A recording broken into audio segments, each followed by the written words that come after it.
next naman, i-discuss sa inyo ni Cap Raul yung paggamit ng ating app. Okay?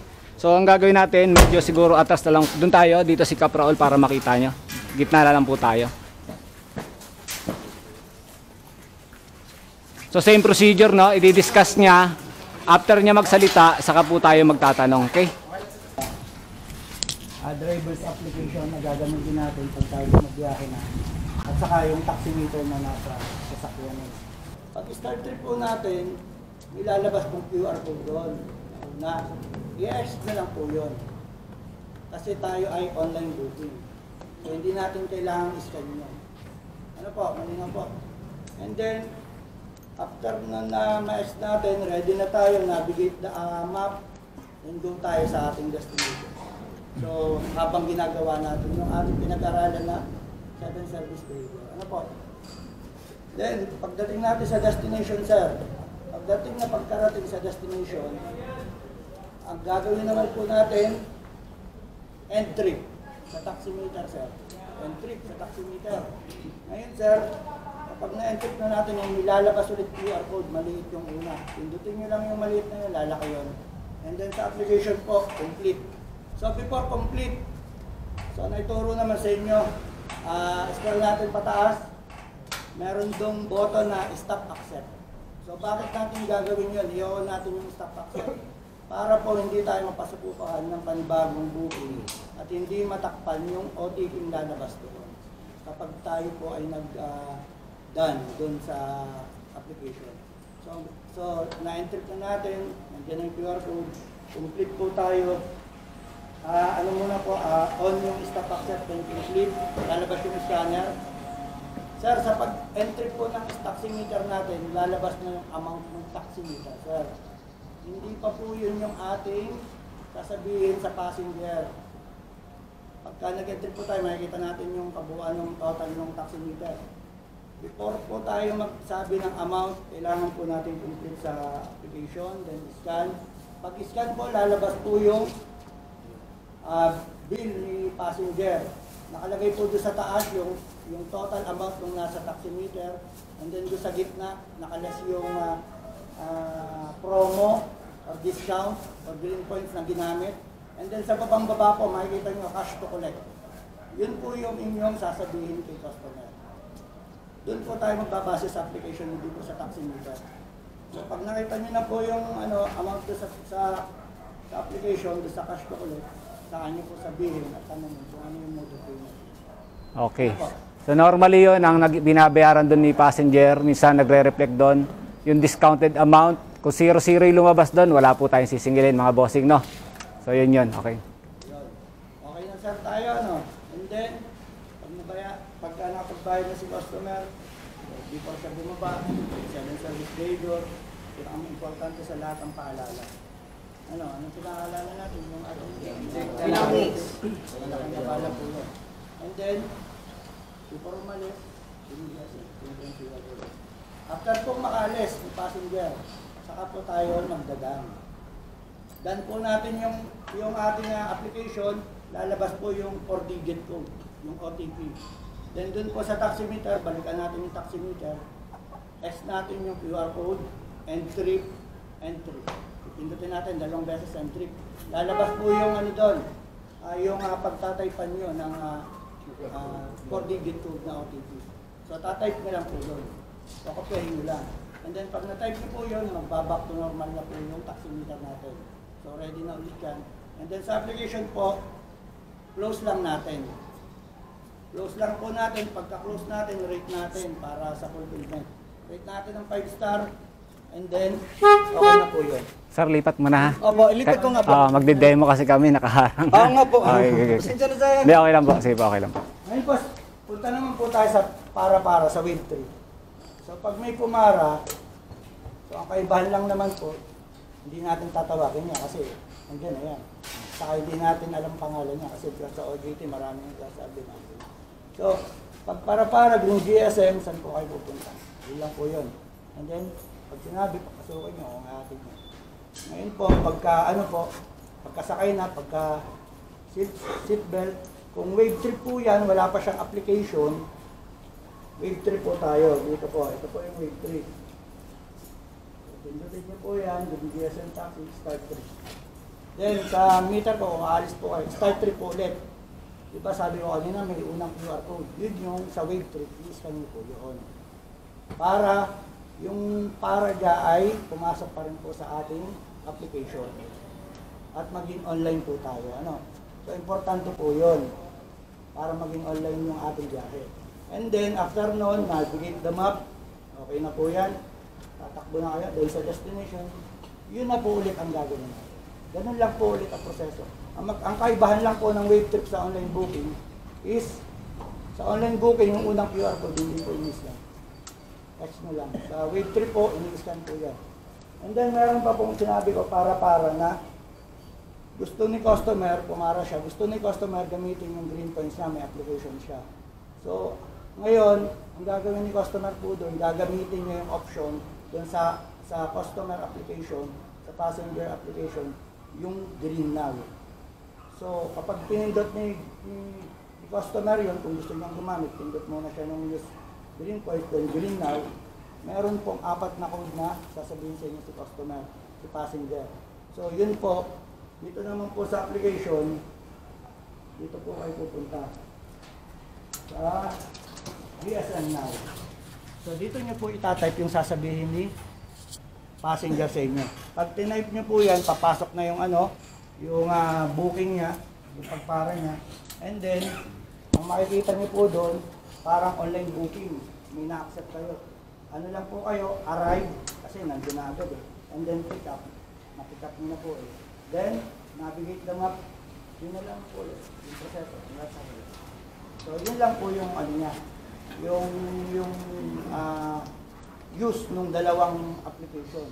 Yung driver's application and then the taximeter sa unit natin. So, lagi po yung magkatambal.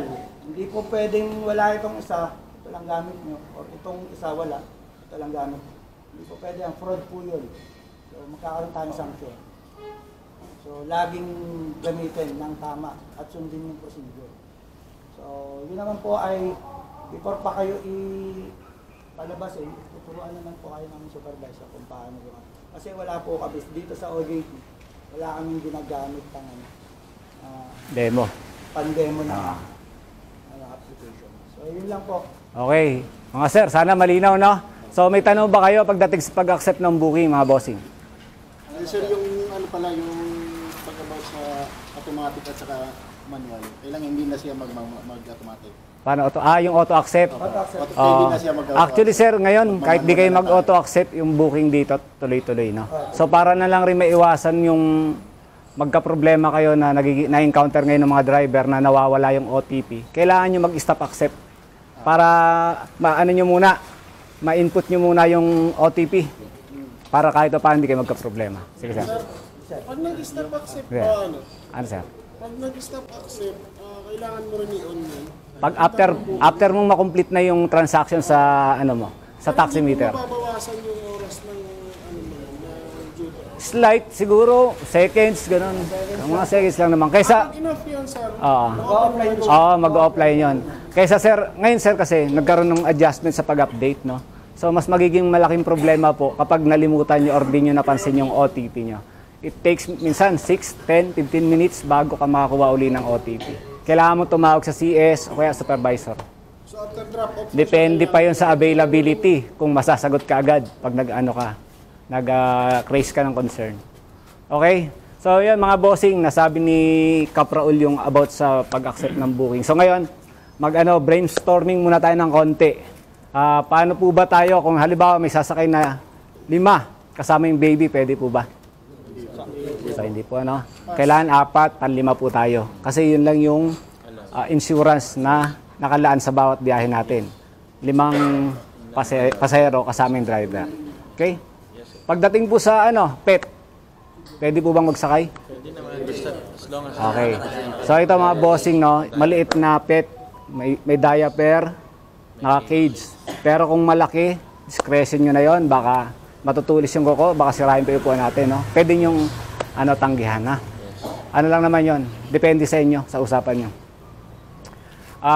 Familiarity with green points, alam nyo po ba? So may mga pasahero po kasi tayo na minsan hindi nila alam may green point sila. So importante na nasasabi nila sa atin to kahit paano matutuwa sila, no? So ang passenger po pag nag-download ng app, meron pong initial na binibigay na green points. Before 200, ngayon 100 na lang yata. Then after ng after nung 100, next 6 succeeding trip nila, mag-earn pa sila ng 50 green points. So total of 300 plus 100 is 400. Okay? So maganda rin nasabi niyo sa passenger natin para at least babalik at sasakay ulit sila. Then, sige Kap. Ito yung sample ng OTP sir. Pagka itatype niyo po yung sa taximeter itong OTP. Lalabas yan sa And then, app mo. Okay. I-close nyo po yan. Pagka-close nyo, i-rate nyo naman po yung trip nyo. 5 star. Then, okay na po yun. So, para makaano kayo sa Okay. Ano pa ba tanong? Ang tanong po kayo sa Sir, sige sir. Pag long show yung pasaya, mga ilang minuto po kailangan mag-ipay. Ano sir? 5 to 10 minutes. Depende depende sa usapan niyo ng passenger. Kung kinausap ka, tawagan nyo. Pero kung talagang 5 minutes matagal na 'yon, lalo na kung nasa Makati tayo, 'di ba? Bawal mag-stop doon.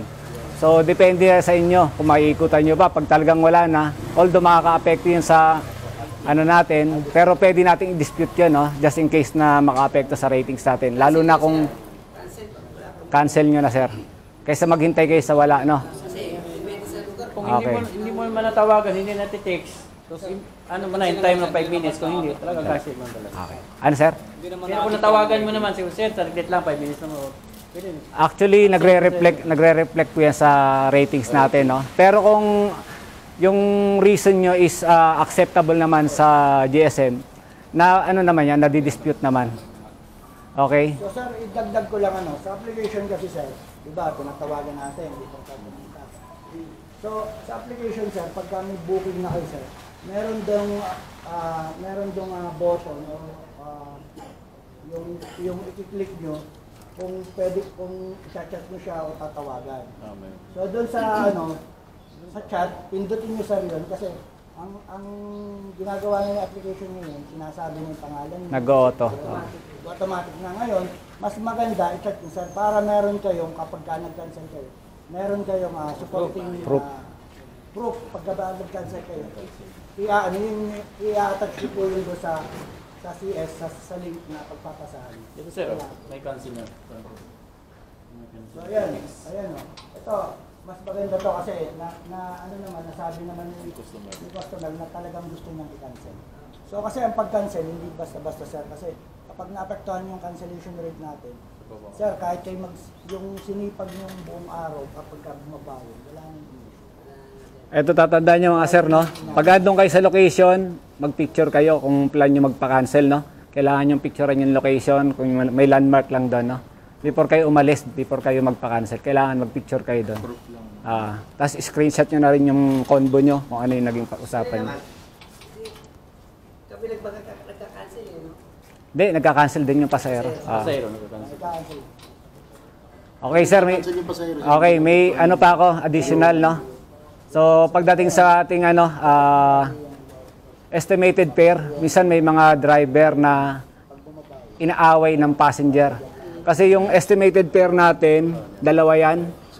Sample, may mababa at may mas mataas. So 150, 200. Possible naman yung 150 na range kung walang traffic. Pero pag umaabot tayo ng traffic, minsan sumusobra pa doon, no? So kailangan nyo explain sa passenger during sa biyahe nyo na yung pinaka-final fare natin ay nakadepende sa taximeter. Siyempre, supportan nyo na approved and calibrated naman yan ng LTFRB na walang hocus-pocus yan, no? Per minute sa taximeter, Pa? 2 pesos. Basta kailangan yung explain sa kanila. Baka kasi yun Yun yung reason bakit marami nagagalit din na passenger, bakit daw mahal yung pamasahe. So minsan di natin masisi passenger, no? Kasi baka mamay dala niyang pamasahe, akala niya, in-expect niya yung estimated lang, no? So mas maganda na i-inform na natin sila para wala tayong maging problema. Tapos ano pa? Okay. Ano pa, Kap? May dadagdag ka pa? 3431. Yung sa yung tawag dito, Yung nga sa range of fare, ano, nasabi mo na? Range, yung layo. Yung estimated. sa fare ng- Estimated. Estimated lang yun sir. Okay. Ano? So, pwede yung bumaba, pwede yung tumaas. So, bakit bababa, sir? Pwede yung sabihin sa passenger, tanungin si passenger, kung alam nyo po yung mga shortcut na daan, pwede nyo ituro sa amin. Para mabilis lang makapunta sa destination, mas mababa yung taximeter kasi nakabase lagi tayo sa taximeter. Okay. Yung battery types and blades, sir, hanggang ilan po bago kami bumalik? Safest, sir, sa ngayon, pag 30% ka na, ang mindset mo dapat maghanap ka na ng charging station, no? So, pwede pa naman 20. Kaya lang, baka mamaya kumuha ka pa ng pasahero, matraffic kayo, tapos palayo pa sa charging station, magkakaproblema. So, may mga driver na tayong kasamaan dito na natirik dahil pinilit pa. So, dapat ang mindset mo, 30%. After nung pagbaba mo ng passenger mo, hanap ka na ng charging station. Okay? Then, after nito, magde-demo kami ng konti doon about sa loob ng sasakyan, yung function, para at least alam nyo kung paano gamitin. Then, gagawin natin yung 7 service behavior. So, kailangan natin gawin yung 7 service behavior dahil kasama yan sa pinrain sa atin, no? Na kailangan natin gawin dahil yan yung serbisyo na i-offer natin sa mga passenger bilang isang Green GSM driver. So, kailangan natin gawin dahil yan refleksyon ng bawat isa. Yung isa hindi ginagawa, yung isa ginagawa. So, dapat gawin natin lahat, no? Then, para din sa inyo yan, kasi may mga mystery passenger tayong sumasakay, saka mga inspector, na dapat talaga ginagawa natin yung 7 service behavior. Kasi kung hindi, masakyan kayo, matsambahan kayo, NTE po tayo. Sabi sabihin, notice to explain, papatawag kayo. Siyempre, tayo bilang empleyado, makaka-apekto po yun, no? Lalo na, dito, ano tayo mga probationary. So, kung gusto natin dito, mahal natin yung trabaho natin, possible, di ba? Regularization tayo. May evaluation pa po yan after 6 months para maging permanent tayo doon. So, yun lang naman po ang kailangan. Ayusin ko lang kap yung sakyan. Maging, ano tayo,